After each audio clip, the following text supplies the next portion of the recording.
Hey YouTubers, Shy Cubs Fan 14 or John here, bringing you some gameplay from Black Box. I think this is one of the first videos I've uploaded from the new DLC, so I thought I'd give it a shot. Anyway, I'm running around with an MK14 as you can see, iron sights, no silencer. I had a pretty good game. I don't remember what the final outcome was, but no camping, running around the whole time. But this is not about the gameplay. What I'd like to talk about tonight are two things. And the first thing that I'd like to talk about tonight is Google. The company seems to be in the news quite a bit lately, and on Saturday they found themselves in the national spotlight. It appears that back in 2010, Google disclosed that the cars that they were using to map streets for their Google Maps project was also collecting sensitive personal information from wireless home networks. So while people were in their homes using Wi-Fi, these Google cars were driving down the street and collecting this information. Google called the data collection, which is also known as a payload, a mistake. And on Saturday, the federal regulators from the Federal Communications Commission, or the FCC, charged that Google had deliberately impeded and delayed their investigation into the data collection or payload and ordered a $25,000 fine. It seems that about 2 years ago, the Federal Trade Commission, or the FTC, conducted a similar investigation in the same matter, but they were pacified when Google explained that they were quote-unquote mortified by what happened with the payload collection, and that they promised to impose internal controls to make sure that it never happened again. On the other hand, the FCC said Google repeatedly failed to respond to their requests for emails and other information and refused to identify any of the employees involved. The report stated that although a world leader in digital search capability, Google took the position that searching its employees' emails would be time-consuming and a burdensome task. Google continually stymied the FCC's efforts to get information about who wrote the program and the data collection cards for the Google Maps project, or the people that were actually involved in the collection of the payload information. Ultimately, though, the FCC concluded that the data collection was legal since the information was not encrypted. So basically, anybody using that Wi-Fi system when these cars were going down the street didn't have them encrypted. They weren't secured, so it was open data that was floating through the air that these cars were collecting. Google, of course, said that they worked in good faith to answer all of the FCC's questions, and at the end they're glad it was ruled that they had complied with the law. More companies like Google and Facebook are going into gathering more and more information about us, their users, because the more they know about us, the more attractive they are to the advertisers. And the advertisers are what drives the vast majority of these types of companies' incomes.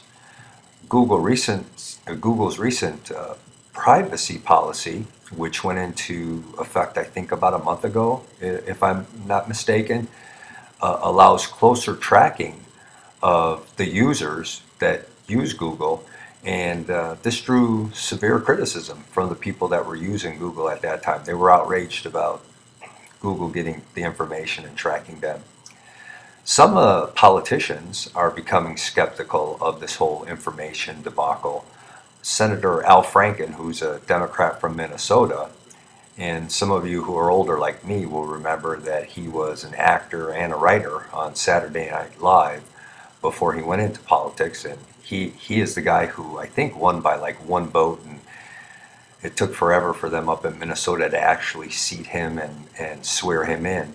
But anyway, in recent speeches, he said that Google and Facebook accumulate data on users because, quote unquote, it's their whole business model, and you are not their client, you are their product. The FCC typically orders fines on a company for impeding investigations about once a year. So every year they're conducting investigations, and ultimately they'll fine one company once a year for impeding. So this year it would appear that it was Google. In this particular case, the FCC determined that Google had violated provisions of the Communications Act of 1934. The $25,000 fine is the maximum amount allowable by law. But what's even better than that is that Google reported a net income of $2.89 billion in the first quarter of 2012. Larry Page, who is one of the founders and is currently heading the company as its CEO, has an estimated personal fortune of about $18.9 billion. According to Forbes, he's one of the 11 wealthiest Americans, and he makes $25,000 every 8 to 10 hours. So it's just unbelievable. So tell me, what do you think? Do you think Google's hiding something? Do you think the information they uploaded is being used somehow? What could or would they use it for if they are using it? If you have any comments, please leave them below. I'd be interested in finding out what you think. The second thing that I wanted to touch on real quickly is that today is tax filing deadline day. You got to get those puppies in to Uncle Sam before he starts adding fees and giving you fines and adding up interest. And unfortunately this year, he got a piece of my wallet, but it wasn't as bad as it could have been. Old sayings like power corrupts, but absolute power absolutely corrupts, and the more you make, the more you spend. That might not be too far off target. I was looking through USA Today and I found out that Lionel Richie was recently slapped with a $1.1 million lien by the IRS. But he's not alone. In examining public records, the paper found that more than 50 people who are prominent in the entertainment industry owe at least 50 grand in back taxes to the IRS. Lindsay Lohan owes $230,904, so she should have gotten some more money for her Playboy spread. Shannon Doherty from Beverly Hills 90210 owes $332,324,000. And D.L. Hughley from the Kings of Comedy fame, he only owes $1,083,297. But musicians and athletes are not exempt. Glenn Campbell, some of you may not know him if you're young, owes $113,000, and Vince Neil of Motley Crue fame owes $371,000. And Vince Neil lives here in Las Vegas. Another Las Vegan who owes a little bit of money would be Floyd Mayweather Jr., the boxer. He runs around town. He acts a little bizarre here every now and then, but he only owes the IRS $2,995,993. Just chump change for him. He carries that in his right front pocket. It seems to me that the government rides the backs of the middle class to try to balance the budget. Those of us that are in the lower, the middle, or the upper middle class, we're the ones who bear the brunt. People often complain that the rich get away with loopholes and they take advantage of the system by using their wealth. But it would appear that some people don't get away with murder, as referenced above by some of these people that owe money. My question to you is this: do the rich get off easy? Are the middle class folks overburdened? If you had the power to get rid of the IRS, would you? And what would you do to raise money in place of it? As always, I thank you for stopping by and checking out my channel. I'm striving to make better quality videos. I'm trying to do better commentaries. If you have any criticism at all, please leave it in the comments below. Likes are always appreciated. Subscriptions send me over the moon. Like I said, I do this for fun. I enjoy it. Hopefully everything is working better. So if you get a chance, let me know what you think.